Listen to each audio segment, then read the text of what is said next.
Hi, thanks so much for joining me today. This is Gary Zacharias, and you're listening to the Apologist bookshelf.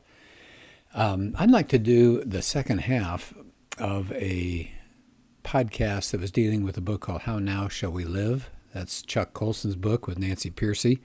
Two excellent people, two excellent writers. Last podcast, I just got into a chapter, it's chapter 2, called Christianity is a Worldview. And let me give kind of a quick background, because I think this whole idea of worldview thinking is crucial. It's so important to Christians. And they just start off, the two authors start off by saying the way we see the world can change the world. I think that's such a powerful thing to say.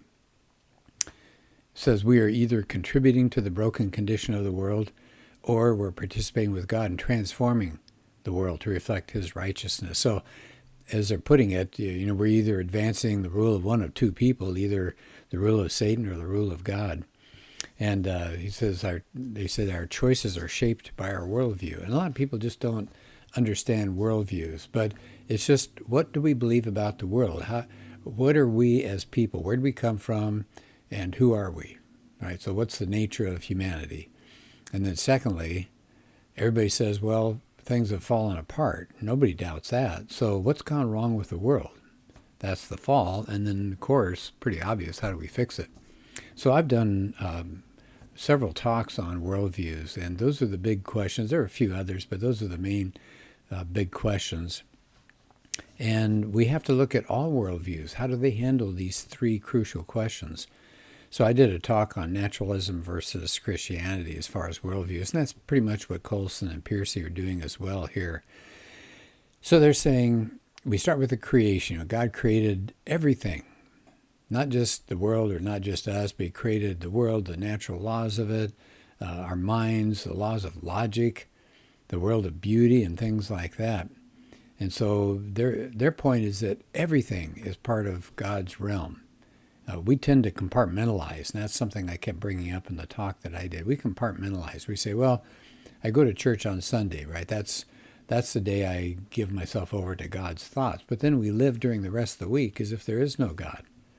And yet, the way we handle our finances, the way we deal with our home life, the way we deal with spare time activities, all of that should be seen through a biblical worldview. So I will skip ahead here a little bit, get to where we are now. They point out, and this is again just a review, that we really need to understand Christianity as a total life system. And I think that's important. So if we're going to live healthy lives, well-balanced lives, we better know what God wants. If we really believe he created us and he created the world, then how we interact with that world better come from a Christian perspective. So he talks about the cult. I keep saying he, looks like Colson did a lot of the heavy lifting in this book. Anyway, the two of them talk about the culture war that's going on today. And this is something I've brought into my talk as well. They said we end up worrying and fighting and squabbling over things like abortion, which we should, and homosexual rights or whatever it is.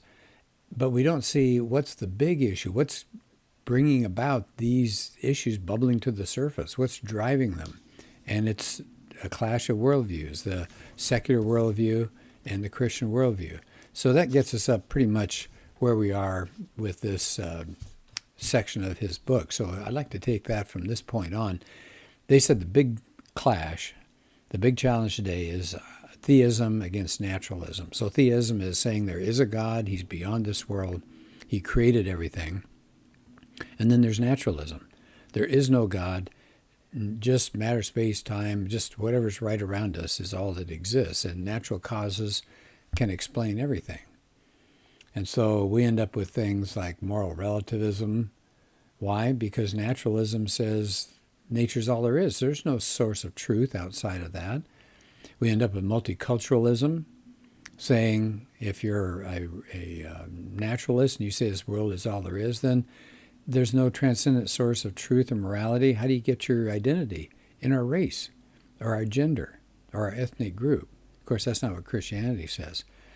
Naturalists say there are no transcendent moral standards, so pragmatism is whatever works. That's what you ought to do.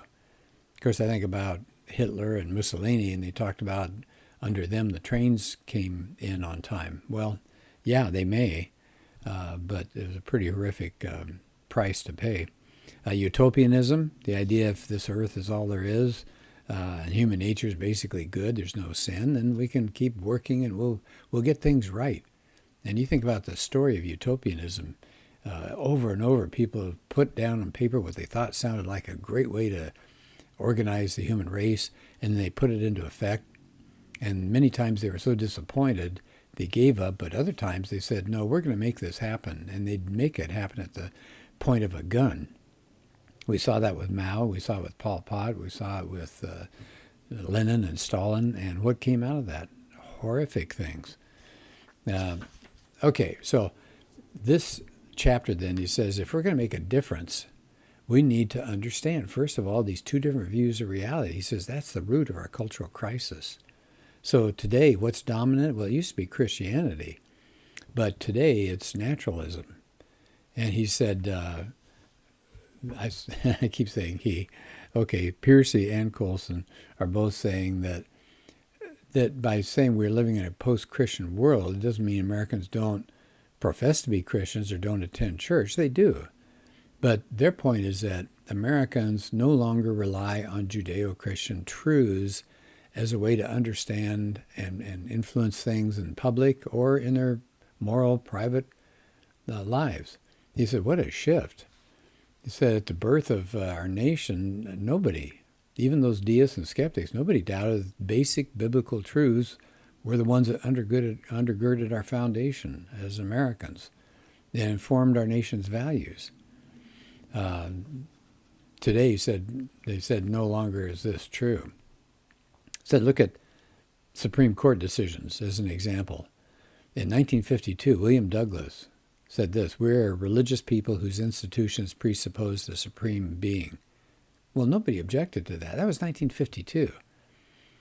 But in 1996, Scalia announced that he believed in miracles. That's one of our one of our justices. He said he believed in miracles in the resurrection of Jesus. Whoa, did people come unglued at that? One Washington Post columnist said Scalia disqualified himself from doing any more church-state questions.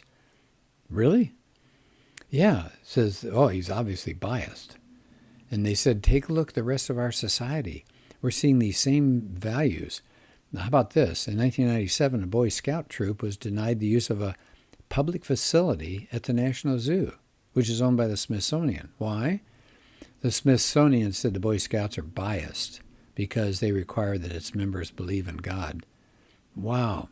So we're getting more and more religious expressions in public places. It's being discouraged, sometimes by court, but other ways it's social pressure. They give some more examples here, pretty depressing. One major city has renamed the Christmas holiday Sparkle Season. Isn't that lovely? One school district even changed Easter eggs to spring ovals. Oh, man. Anyway, so they said our culture today is not only post-Christian, but it's entering another phase. They call it postmodern. It means not just resistant to Christian truth, but any truth claims. So postmodernism rejects any idea of truth out there. Everything is just a social construction. Our class determines it, our gender, our ethnicity. And we're starting to see the philosophy. They said back in the 60s we saw existentialism. That was kind of the lead-in to postmodernism. It said life is absurd, it's meaningless. You just create your own meaning by your own choices. Choice, choice, choice. That was the ultimate value. And somebody said America is becoming an area where you have an imperial republic of the autonomous self. That's worth repeating. I think it's exactly right. I think that's what we're seeing today, especially with transgender and other issues. What's America today? An imperial republic of the autonomous self. Autonomous, you hear that? Working without anything from the outside. You just make yourself into what you want to be. And they said it was a really small step to go from existentialism to postmodernism. Even the self now dissolves. You're part of a race or you're part of a class. And they said multiculturalism we hear so much about today, it's not to appreciate different cultures. It's the loss of you as an individual into a tribal group. There's no truth in postmodernism out there for everybody. It's just the perspective of your group, whether it's African American or women or gays or whatever. All points, all viewpoints, all lifestyles, everything's equally valid. And we're seeing that, of course, as they point out in institutions of higher learning. Oh, yeah, exactly.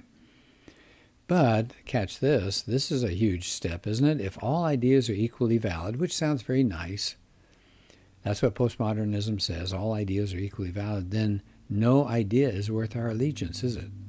There's nothing worth dying for or living for, just nothing worth arguing about. And we get a tremendous climate of apathy, and I see that all the time, and I think that's a huge issue. In fact, I think as an apologist, all of us as a Christian apologist, it's hard to get an argument going.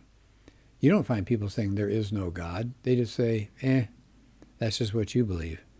And they said it's really hard to witness to the truth of Christianity. Said in the past, you mention Christian things, you get a debate going. But they said now you get bored indifference. Yeah, exactly true. They mentioned a postmodernist scholar, Stanley Fish. He argued that all statements are just expressions of personal preferences.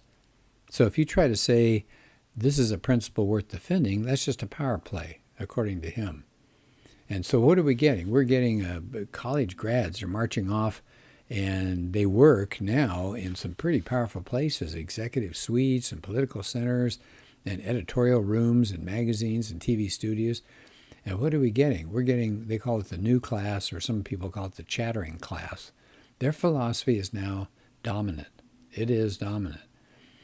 Somebody pointed out, a magazine pointed out that there's been a comprehensive shift in values that if right now roughly a fourth of Americans buy into. They're called cultural creatives. They have a new, what they call a trans-modernist set of values.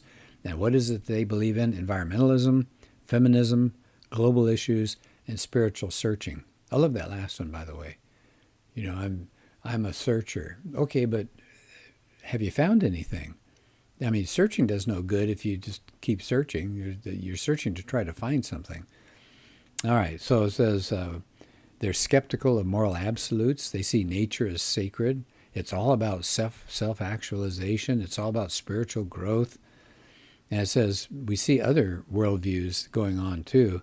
One is called traditionalism, and those are heartlanders. They're sometimes called. They're country folk, kind of a nostalgic view of small towns and strong churches. And then you have another existing worldview called modernism. That's about half the adults. They're big on technological progress and material success. They end up being scientists and business people, and they're pragmatic and all. And they said the problem is the traditionalists and modernists are in decline. And so the cultural creative group is on the rise. The ones that are young, they're well-educated, they're affluent, and they're assertive. So it says, by the way, 6 out of 10 of these people are women. They're on the cutting edge of social change. They're the dominant influence in our society. And this book, of course, was written 15 or 20 years ago. And so I would say this has gone much farther and much faster even than they expected. They're big on themselves, not so big on eternal values.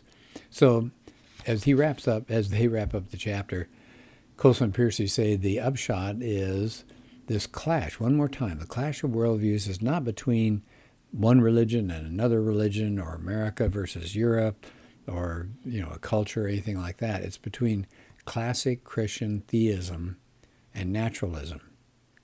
And you see naturalism, they said, in a modernist form and in a postmodernist form. So they said, of course, it looks pretty daunting for the Christian church at this point. But they said, let's not get discouraged. Our faith tells us truth will ultimately prevail. See, I think that is crucial. I mean, you could live for a while thinking there are no values and all, but the minute somebody cuts in front of you in a line someplace, you say, hey, that's not fair. What are you doing? You're invoking some kind of universal right and wrong, aren't you? And so we live in God's world, and so we're always being smacked in the forehead with God's world when we try to live as if it's not true. So I think that's crucial. I've been emailing back and forth with a really nice guy, but he holds a very different worldview than I do. And I've just tried to say over and over again, different ways, that eventually, right now, if life is going well for him, that's great. But they're going to come troubles, and they're going to be questions that he needs to ask, and he can't find the answers where he is. And I'm hoping he'll reach out to Christianity. So it says, let's not get discouraged. It says even postmodernists are beginning to see their beliefs are inadequate. They're facing social chaos. Where'd that social chaos come from? Naturalism. If you say this is all there is, we have no souls, then we do what we want, you get anarchy. I was thinking about John Adams. He said our Constitution, our government was set up only for a moral people. It only works for a moral people. And once you shed the morality, the cultural morality, and you just have your own morality, anarchy prevails. And I think that's what we're starting to see.